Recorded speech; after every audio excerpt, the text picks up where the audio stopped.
இன்றைய உலகில் நல்லவர் யார் கெட்டவர் யார் என கணிப்பது சற்று கடினமாகத்தான் உள்ளது. காரணம், இன்றைய மனிதர்கள் கூறும் ஒரு பிரபலமான கருத்து, கெட்டவனை கூட நம்பலாம், ஆனா நான் நல்லவன்னு சொல்றான் பாரு, அவனை மட்டும் நம்பவே கூடாது. பெருவாரியான மனிதர்கள் சூழ்நிலைக்கு ஏற்றாற்போல் தங்களை மாற்றிக்கொள்கிறார்கள்.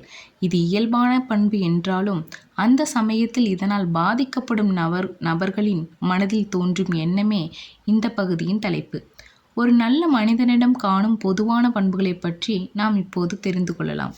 முதலாவதாக, செயல்கள் மற்றும் நடத்தை. மற்றவர்களிடம் கருணை, பரிதாபம் மற்றும் மரியாதை கொடுத்து பழகினால் ஒருவர் தூய்மையானவர் எனலாம். மாறாக, தொடர்ந்து தீங்கு விளைவிக்கும் வகையில் நடந்து கொண்டால் அல்லது சுயநல நடத்தையை வெளிப்படுத்தினால் அதை வேறு விதமாகத்தான் பார்க்க வேண்டும். இரண்டாவதாக, பரிதாபம் மற்றும் இரக்கம். மற்றவர்களின் உணர்வுகளை புரிந்து கொள்வதற்கும் பகிர்ந்து கொள்வதற்கும் தன் திறனை அவர் எவ்வாறு வெளிப்படுத்துகிறார் என்பதை கவனியுங்கள். பரிதாபத்தையும் இரக்கத்தையும் காட்டும் ஒரு நபர் பெரும்பாலும் நல்ல உள்ளம் கொண்டவராக கருதப்படுகிறார். நேர்மை. மூன்றாவது, நம்பகத்தன்மை முக்கியமானது. நேர்மையுடன் தொடர்ந்து செயல்படுபவர்கள் நல்ல மனிதர்களாக கருதப்படுகிறார்கள். நான்காவது, நிலைப்புத்தன்மை. அவர்களின் நடத்தையில் நிலைப்புத்தன்மையை பாருங்கள். பல்வேறு சூழ்நிலைகளில் வித்தியாசமாக நடந்து கொள்ளும் ஒருவர் மாறி மாறி பேசும்போது அவர்களின் நிலைப்புத்தன்மை குறித்து அவர்களிடமே கேள்விகளை கேட்டு அவர் குறித்த புரிதலை ஏற்படுத்தி கொள்ளலாம். ஐந்தாவதாக, நோக்கங்கள். செயல்களுக்கு பின்னால் உள்ள அவர்களின் நோக்கங்களை கவனியுங்கள். நல்லவர்கள் பெரும்பாலும் நேர்மையான நோக்கங்களை கொண்டிருப்பர்.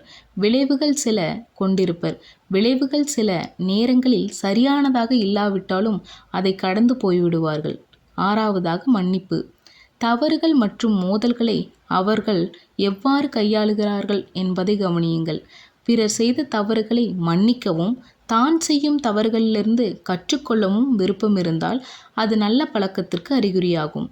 ஏழாவது, தாராள மனப்பான்மை. கருணை, தாராள மனப்பான்மை மற்றும் தன்னலமற்ற செயல்கள் அவர்களின் நேர்மையான மனப்பக்குவத்திற்கு அடையாளமாக திகழ்கின்றன. எட்டாவதாக, எல்லைகளுக்கு மரியாதை. தனிப்பட்ட எல்லைகளை எவ்வாறு மதிக்கிறார்கள் என்பதில் கவனம் செலுத்துங்கள். மற்றவர்களின் எல்லைகளை மதிக்கும் ஒரு நபர் முதிர்ச்சியையும் பக்குவத்தையும் வெளிப்படுத்துகிறார். ஒன்பதாவதாக, ஆதரவான நடத்தை. தேவைப்படுபவர்களுக்கு அவர்கள் ஆதரவை வழங்குகிறார்கள் என்பதை கவனியுங்கள். குறிப்பாக தங்களுக்கு அங்கீகாரம் கிடைக்காத நேரத்திலும் கருணை செயல்பாடுகளில் ஈடுபடுவோர் நல்லவர்களாகவே இருப்பர். பத்தாவதாக, அதிகாரமளித்தல். நல்லவர்கள் பெரும்பாலும் மற்றவர்களுக்கு அதிகாரமளிக்கிறார்கள். அவர்கள் தங்களை சுற்றியுள்ளவர்களை ஒதுக்கி வைக்காமல் அவர்களை உயர்த்தி ஊக்கப்படுத்துகிறார்கள்.